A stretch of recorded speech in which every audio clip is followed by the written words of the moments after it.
feeling coming out here, and this is going to serve as your overall spiritual advice, a need to look at things in a situation from a different vantage point so that you can come to a clearer understanding as to where you stand in relations to other people, why other people are not doing things the way that you would do things, and why your communication overall with another person might be contentious or difficult. And so the need to kind of step outside of our shoes, put ourselves in other people's shoes to understand, all the things that they've been through. It's like walking a mile in somebody else's shoes so that you understand the person that they are and how, their life experiences have kind of created the person that they are right now. And I feel like for a lot of you, your ability to sympathize, your ability to empathize and to understand another person is very immense and very, very deep. But I feel like in close interpersonal relationships as well, a lot of the times we lose our perspective, and a lot of the times too, our vision of what we want to build together as a relationship, as a unit, it might be, I guess, like it might be colored by our perception of what relationship entails, whether or not relationships are going to last, or whether or not we truly believe that relationships are meant to be, forever. So I feel like there might be some ideological clashes between you and a partner, between you and even a business partner, or between you and family members, based on the transient lifestyle that they have led. It's like they've been through a lot of turmoil and hardships in their own lives, and they don't see everything as permanent and long lasting, and it's really hard for them to kind of commit. And so it's kind of I don't want to say your destiny or your responsibility, because, they need to find that within themselves. But I almost feel like it is in your path to kind of show them that, hey, things are okay. We're in a different environment now. The times are different. So maybe you kind of need to open up, but understanding and have that baseline understanding of where the other person has come from, what they have to ward off or contend with in their past, and why it creates, this almost like paranoid person that they are, where they don't believe in permanence, where they don't believe in stability. That is really going to help you navigate this energy for this week, okay? First of all, in your love relationship sector, I have this card about control, okay? This is the Four of Pentacles, and I usually look at this card hanging on to earthly possessions, feeling a little bit paranoid that things are going to be ripped away from us, feeling like we need to cling on to everything that we have, and also almost like viewing other people as possessions, and almost viewing it's like being very closed off to the point where we need to be very protective. We need to take care of what's ours, which is honorable, and honestly, it's a good trait. But overdoing it can be detrimental. And I do feel a lot of the element of control when it comes to this card, clinginess, control, and wanting things a certain way. And I almost feel like, attributing our sense of self-esteem with our possessions, with the people that are in our midst.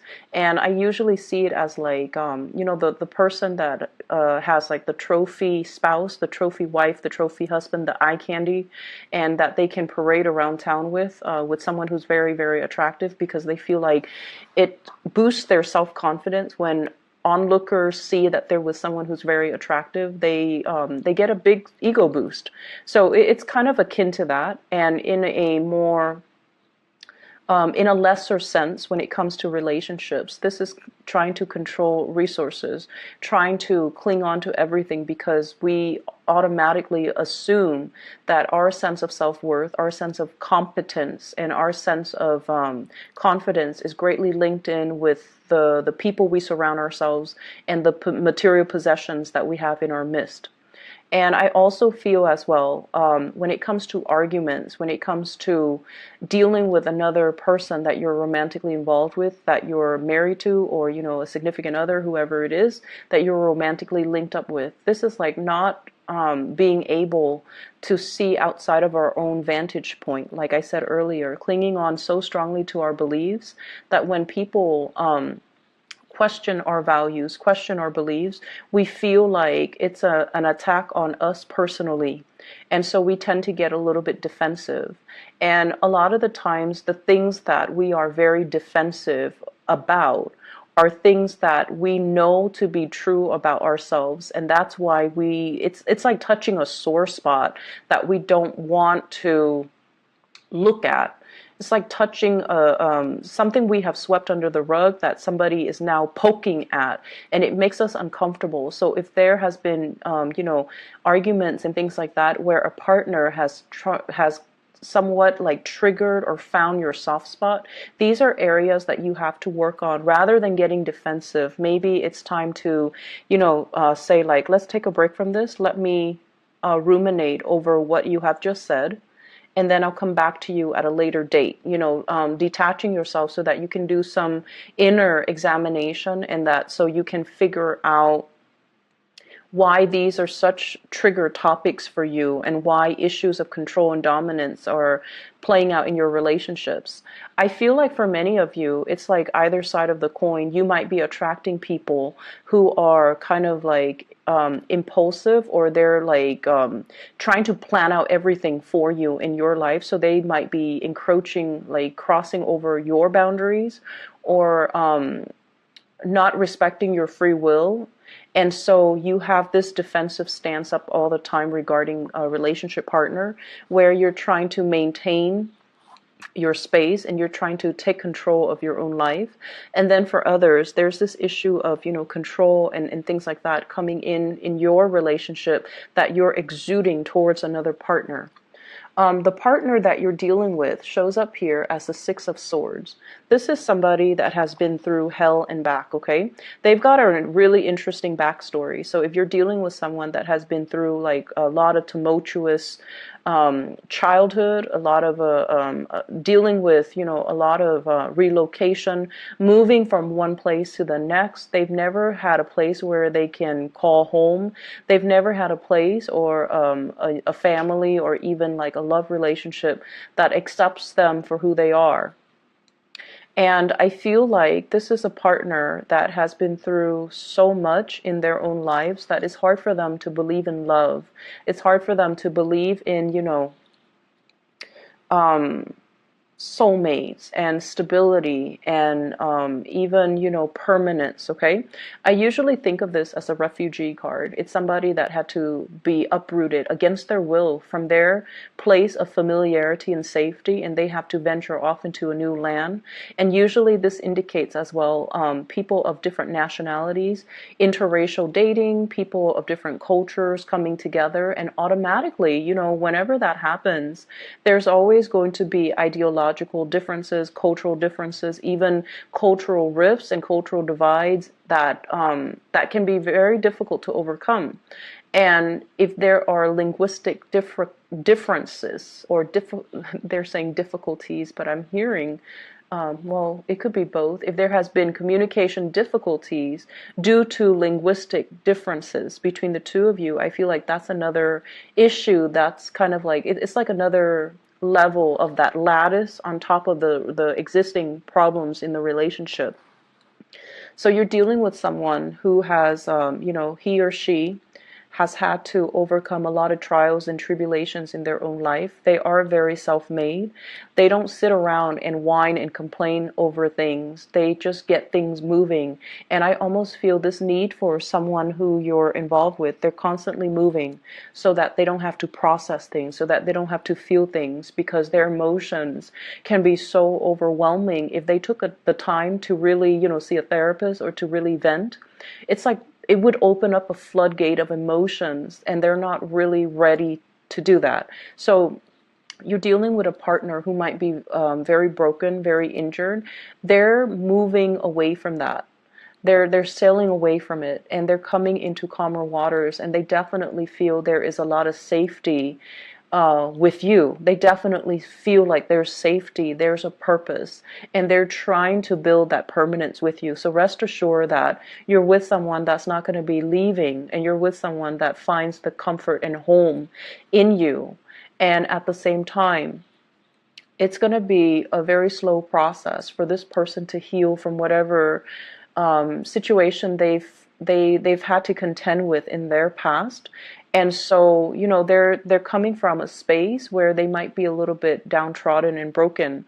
They're coming away from it, but I also feel like there's a very strong sense of protection that you are giving off towards this person. They've been through a lot, and you are also very paternally protective of them, to the point where it might be patronizing, to the point where you are offering to do everything for them and not allowing them that freedom of movement, or not feeling like they're capable or competent enough to do it. You might do it, like it might be inadvertent from your end, but I feel like you're trying to control the situation, okay? I usually see this combination as like controlling elements seeping into the relationship.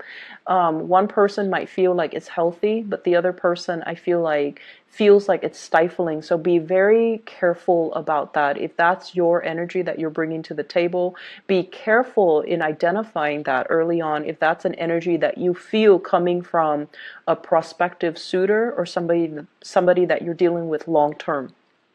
The energy is very subtle, but it can be very toxic in the long run if you're not careful. Okay, if you don't nip it in the bud, it's going to escalate. So be careful about that. I also feel as well, others of you who are dealing with another person who's a lot more, I want to say, a lot more stable, is looking for permanence, is looking for kind of like home, okay?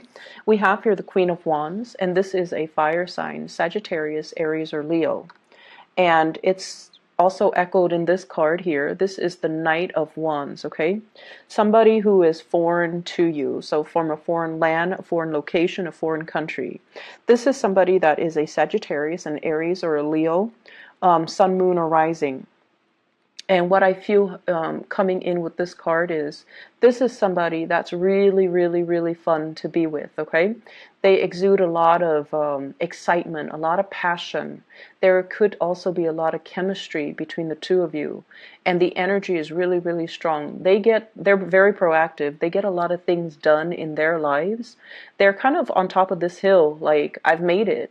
I'm now scanning around for a suitable partner, but somebody needs to be on my level. Otherwise, I'm not going to date them. So this is somebody who is quite picky. And if someone doesn't really, they're on a hill, so they have a lot of prospects, right? They're looking at things from a bigger, larger vantage point, or a higher vantage point. And I feel like they see what you're about, and they need you to kind of like walk up this hill and meet them halfway, or they need to know that you're on their level in order for you to invest in them. And on your level doesn't mean material wealth. On your level doesn't mean professional like achievements. It basically means wanting the same things, wanting adventure, wanting expansion, wanting to, explore the world and look at the world as a playground, rather than, just going through the motions, work and home, and rather than looking at the world with a pessimistic view. I feel like they want an equal partner in fun and adventure, and I feel like they're going to be a really good person to travel with. They're a good person for you to expand your worldview, your consciousness with. This is not somebody who is narrow-minded, okay? I feel like, they have their preconceived notions, like what the world is supposed to be, but they also make a lot of allowances for other people. They tolerate. I'm getting like a very tolerance, a very understanding, a very maternal vibe with this person, where they care about people. They care about humanitarian ideals and goals.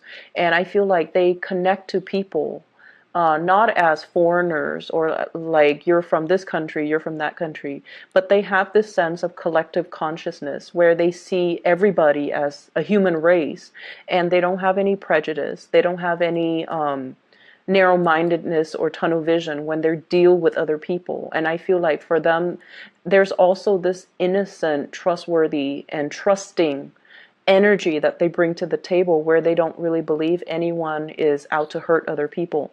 So you might think it's naivety, but I feel like it's more giving everyone the benefit of the doubt. So you have someone that is really, it's like providing a breath of fresh air in your life and a fresh perspective. And because of that, I almost feel like they're really exciting to be around. And I feel that you are trying to build wealth with this person, okay? I have here the Ten of Pentacles. This is an escalation in the relationship. The way that this card is depicted is almost like castle in the clouds, right? Castle in the clouds, dreaming and conjuring up, this ideal family image, this sort of like a grand match between two people where the two people have the same educational level of attainment. If, for example, you have a PhD, they have a PhD. If you have a master's, they have a master's. If you have a law degree, they might be, if you're a lawyer, they might be a doctor. It's somebody who's very, very similar in professional achievements, educational achievements, someone who is a really, really good match.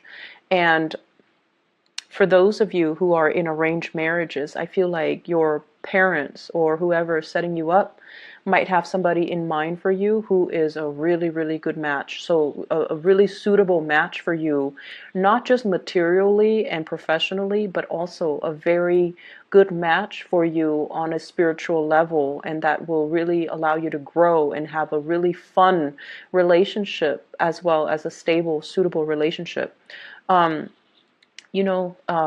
When I look at this card, I think about royalties and how back in the days, people kind of like, it's like a political marriage. But I feel like with this card and with the energies that it's wedged in between, you're meeting somebody that is a really good match for you. And I feel like there is this nesting instinct that's going to come naturally to the two of you, okay? Nesting instincts, people assuming their specified gender roles. So even for same-sex couples, it's almost like one person will step up and assume the feminine role, the other person will automatically then assume the masculine role. So whatever that means to you in every relationship, even same-sex relationships, we kind of need to embody the yin and yang energy in order for the energy to flow well.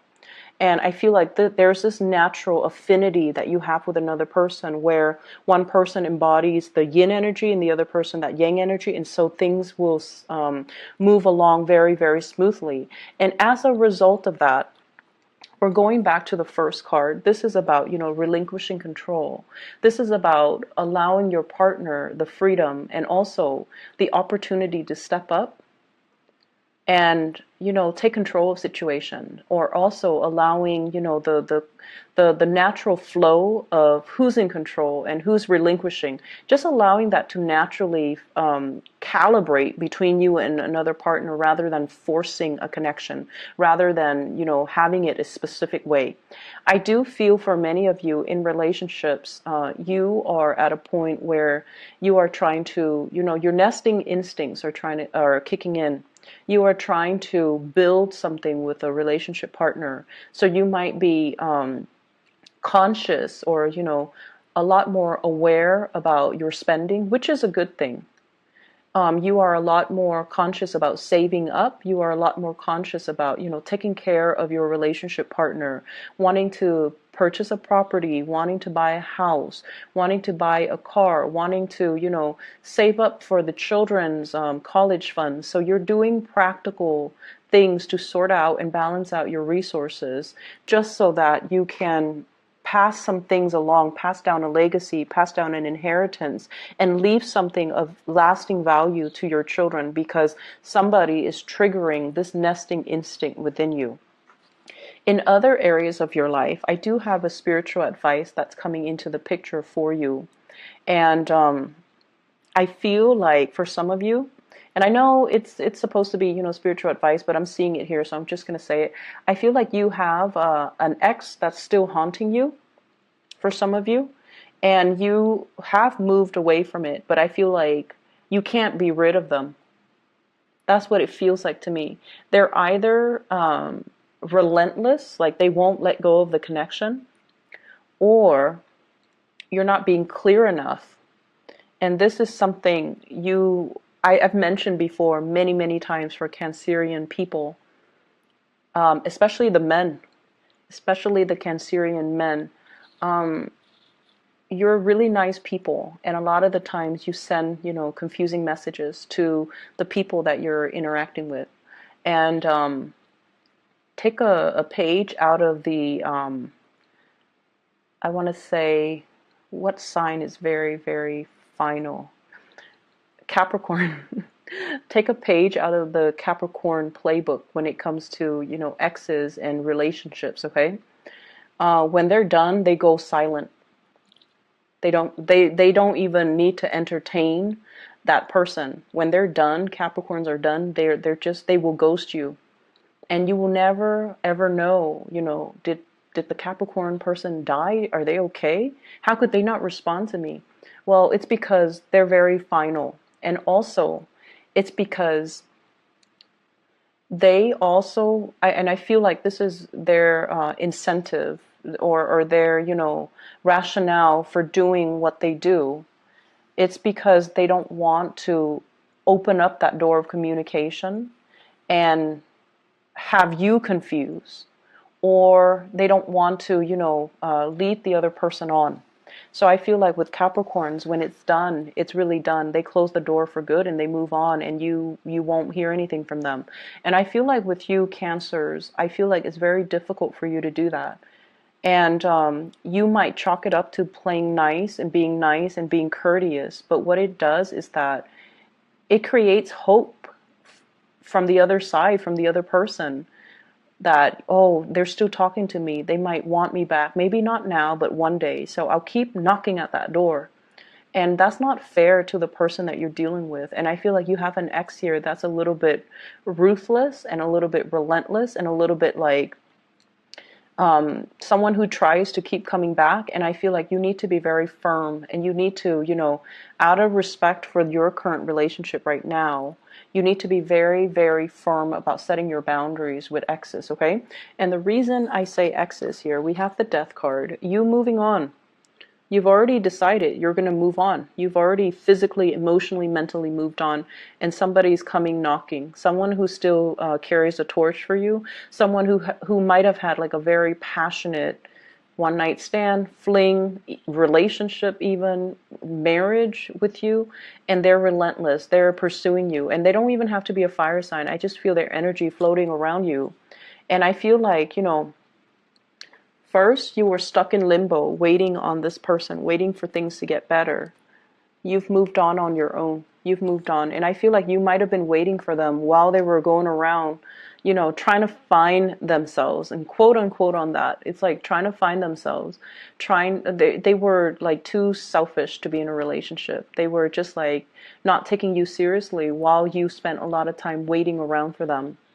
And then they choose to come back and give you communication whenever they felt like it. With this Eight of Wands here, this is swift, fast communication, travel, movements, and whatnot. And I feel like, when the communication was not responded in the manner that they hope, they come out and they physically show themselves in real time, like showing themselves, and you've tried to move on. So it seems like there are some lingering energies with exes and things like that, and you kind of need to let go. And I see like many of you don't have a choice. You're letting it go because it's really interfering with your current relationship, and you're trying so hard to build that up and to maintain that. And good for you for realizing and recognizing that, because I feel like the ex keeps knocking on your door, and you can't send out mixed signals, okay? It's very counterproductive, and energetically, it's just it's not a wise move for you and for the other person. So lay it to rest. Other things that I am picking up from this spread here, I feel almost like for many of you, there is major, major contemplations about trying to get your life in order, trying to, get rid of bad habits, trying to reorganize your life, and trying to get yourself in a space where you can be proud of your achievements, where you can get things moving for yourself. So I almost feel like this fire lit up under you, where you're like, okay, I need to get things done. I've been stalling. People have been stalling me, or I've been stalling. I've been kind of like on the sidelines of life, just hanging around. And, there are so many things, so many dreams and aspirations and, things that I want to do, things that I want to achieve, but I've just been dangling here for quite some time. And then life, before you know it, passes you by, right? And it's sort of like, how if you've been like this, right?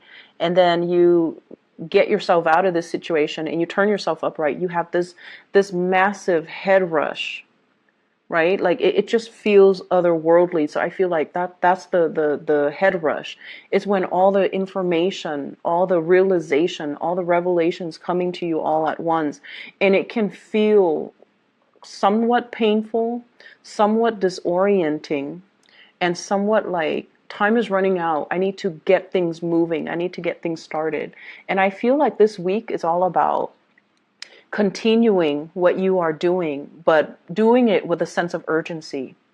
And then I also feel like something is lighting a fire under you, and you're like, I need to achieve, I need to get out, I need to branch out, I need to get moving. So with this swift moving card, this is the rocket here. And I feel like, you're trying to get a lot of things finished, a lot of things wrapped up, a lot of things moving from your end. And I keep seeing oxygen deprivation, like for some reason, with the hangman and also with this card. So if you are a heavy smoker, okay, if you are a heavy smoker, I feel like you're going to try to wean yourself away from it, which is going to be great. And then if you whatever you partake in, and it involves, oxygen deprivation, try to wean yourself away from that, because I feel like a lot of the times, we need we need all the oxygen to our brain so that we can make clear decisions, so that we can, think clearly, think quickly, and be able to kind of systematically process information. So I feel like maybe taking that element, smoking and whatever, away from your life is really going to help dramatically. It's going to lift that mental fog, that sense of fatigue that you've been feeling. And it might help with concentration. It might help with a lot of things. You never know. So I'm going to leave it at that. I feel like you're trying to make a lot of changes in your life. The process is slow, and it has been stalled, I feel, because of your unwillingness to change and to kind of like get moving.